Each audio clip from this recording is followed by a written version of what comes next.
kept successively by Andrew Crawford, Swaney, and Azel W. Dorsey." Other witnesses state the succession somewhat differently.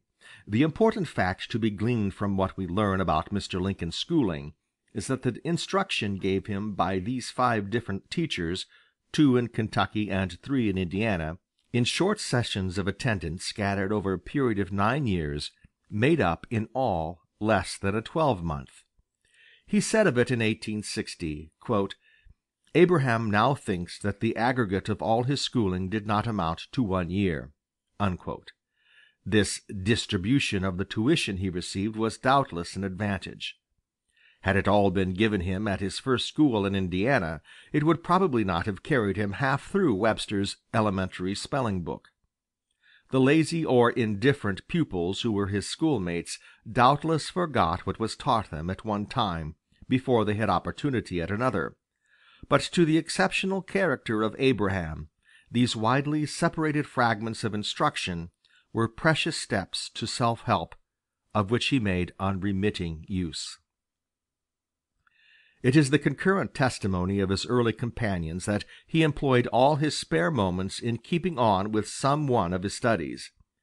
His stepmother says, "Abe read diligently. He read every book he could lay his hands on, and when he came across a passage that struck him, he would write it down on boards, if he had no paper, and keep it there until he did get paper.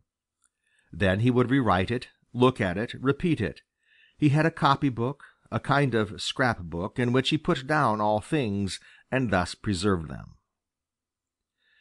There is no mention that either he or other pupils had slates and slate pencils to use at school or at home, but he found a ready substitute in pieces of board. It is stated that he occupied his long evenings at home doing sums on the fire shovel. Iron fire shovels were a rarity among pioneers. They used, instead, a broad, thin clapboard with one end narrowed to a handle.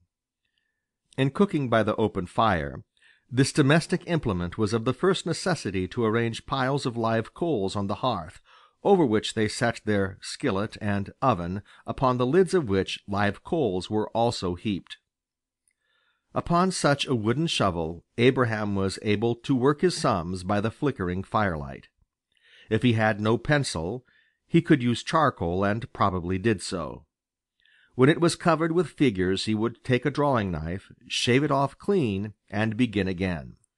Under these various disadvantages, and by the help of such troublesome expedients, Abraham Lincoln worked his way to so much of an education as placed him far ahead of his schoolmates, and quickly abreast of the acquirements of his various teachers. The field from which he could glean knowledge was very limited, though he diligently borrowed every book in the neighborhood. This list is a short one: Robinson Crusoe, Aesop's Fables, Bunyan's Pilgrim's Progress, Weem's Life of Washington, and A History of the United States. When he had exhausted other books, he even resolutely attacked the Revised Statutes of Indiana, which Dave Turnham, the constable, had in daily use, and permitted him to come to his house and read.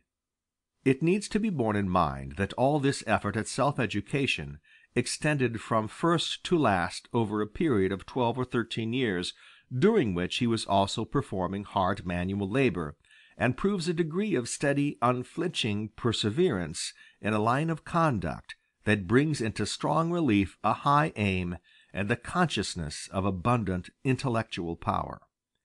He was not permitted to forget that he was on an uphill path, a stern struggle with adversity.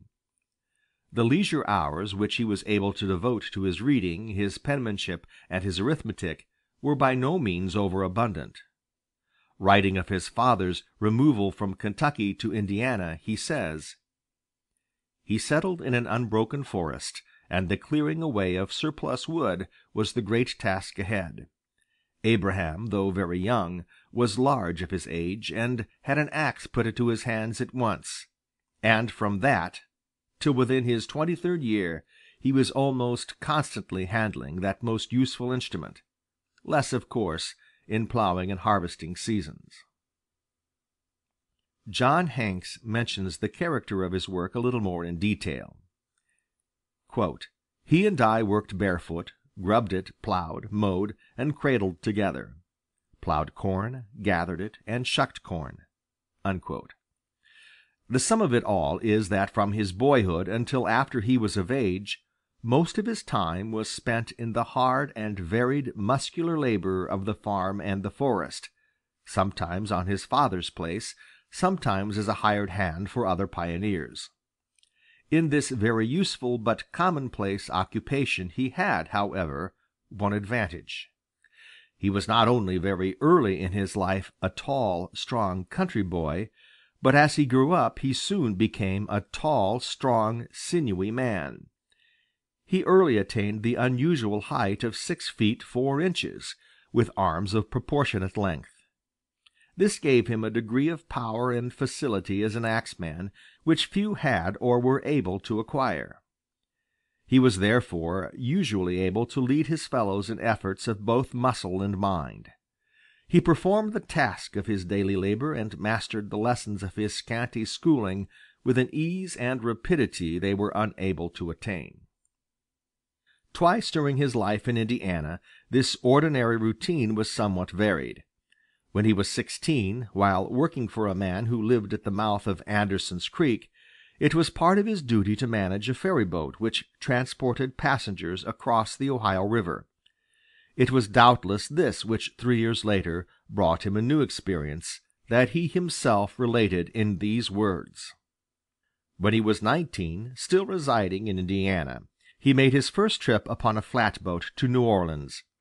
He was a hired hand merely, and he and a son of the owner, without other assistance, made the trip. The nature of part of the cargo load, as it was called, made it necessary for them to linger and trade along the sugar coast, and one night they were attacked by 7 negroes with intent to kill and rob them. They were hurt some in the melee, but succeeded in driving the negroes from the boat, and then cut cable, weighed anchor, and left. This commercial enterprise was set on foot by Mr. Gentry, the founder of Gentryville.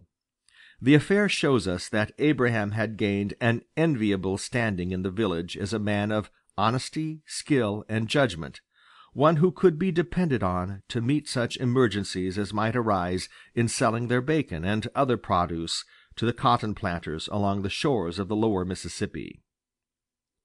By this time Abraham's education was well advanced.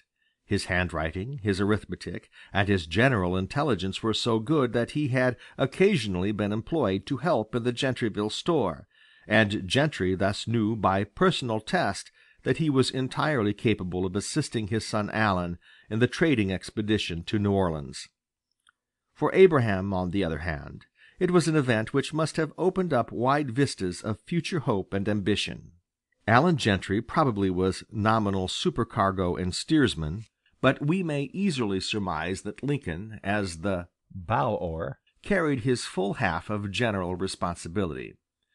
For this service the elder Gentry paid him $8 a month and his passage home on a steamboat. It was the future president's first eager look into the wide, wide world. Abraham's devotion to his books and his sums stands forth in more striking light from the fact that his habits differed from those of most frontier boys in one important particular. Almost every youth of the backwoods early became a habitual hunter and superior marksman. The Indiana woods were yet swarming with game, and the larder of every cabin depended largely upon this great storehouse of wild meat. The Pigeon Creek settlement was especially fortunate on this point. There was in the neighborhood of the Lincoln home what was known in the West as a deer lick, that is, there existed a feeble salt spring, which impregnated the soil in its vicinity or created little pools of brackish water, and various kinds of animals, particularly deer, resorted there to satisfy their natural craving for salt by drinking from these or licking the moist earth. Hunters took advantage of this habit, and one of their common customs was to watch in the dusk or at night and secure their approaching prey by an easy shot. skill with a rifle and success in the chase were points of friendly emulation. In many localities